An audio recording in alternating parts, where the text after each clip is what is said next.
Well, hey, it's Pastor Mark from Messiah here. It's good to check in with you guys. I just wanted to share a little Pastor Ponderings for this morning, some things that I've been thinking about the last day or so. These actually kind of came across my mind as I was leading the class on yesterday morning, from the book of Judges. We're reading through that. You're welcome to join me if you're not in that class. Anybody's welcome to join me on Zoom. We email out the links at the beginning of every week. Please join me if you're not in a Bible study right now. I'd love to have you join me for that. But actually, something kind of just clicked in my mind as we were going through that class yesterday. And I don't know about you, but I've kind of been feeling overwhelmed lately with all this virus stuff going on. I've kind of been feeling like everything that I want to get done, I just don't seem to have enough time in the day to do it. I've kind of feel like I've set kind of these standards or these bars of what I need to do or what I should be doing and maybe even doing for Jesus. And I always seem to be falling just a little bit short of that, right? I try and it just seems like I just don't have enough time in the day to get there. And it's kind of been beating myself up over it.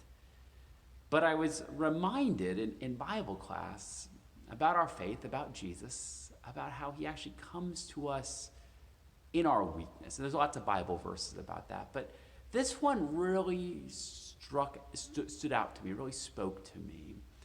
I don't know if you're feeling the same way, maybe a little isolated, alone, maybe like you're not quite meeting the standards that you'd like to meet. You know, maybe you're not quite able to do what you want to do during this time. And maybe it's for Jesus, or maybe it's just kind of in life, you're just feeling a little overwhelmed. This really gave me some comfort about how God works and how God chooses to still come and be with you and me. This is from 2 Corinthians chapter 4, beginning at verse 7.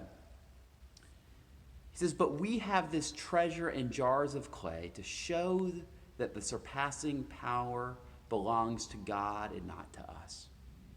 He reminds us that we're kind of like jars of clay. We're kind of empty, right? We kind of don't quite meet the standards, but this is to show that God's power isn't based on us, but it belongs to God.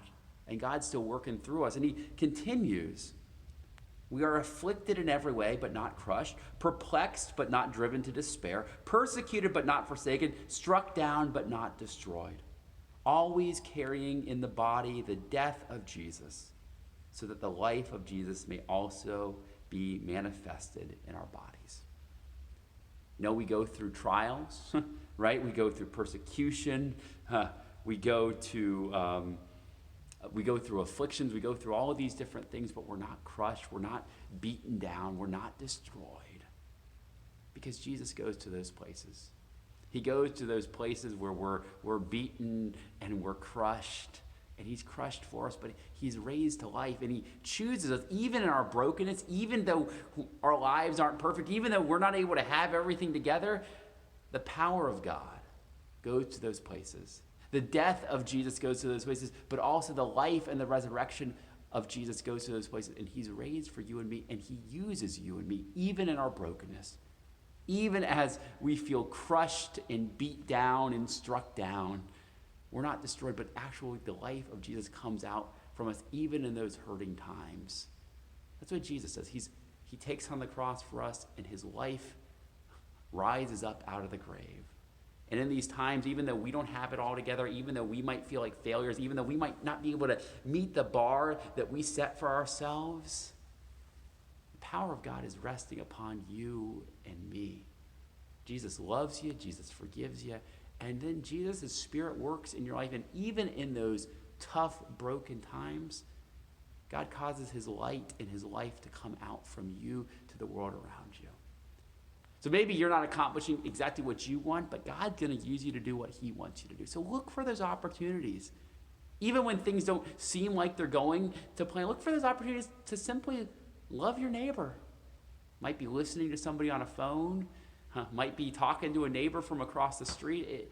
It might be some other creative way that the Spirit is working in your life to use you to do that. And that might not even be on your plan for something to do today or tomorrow. But God's working through you. Right? We have these treasures in jars of clay. We might feel empty and broken and worthless, but the treasure of Christ dwells in us. He dwells in you, and he's working in you. And the power of God, the very presence of Jesus, is there with you. So go surrounded by his peace and his presence today.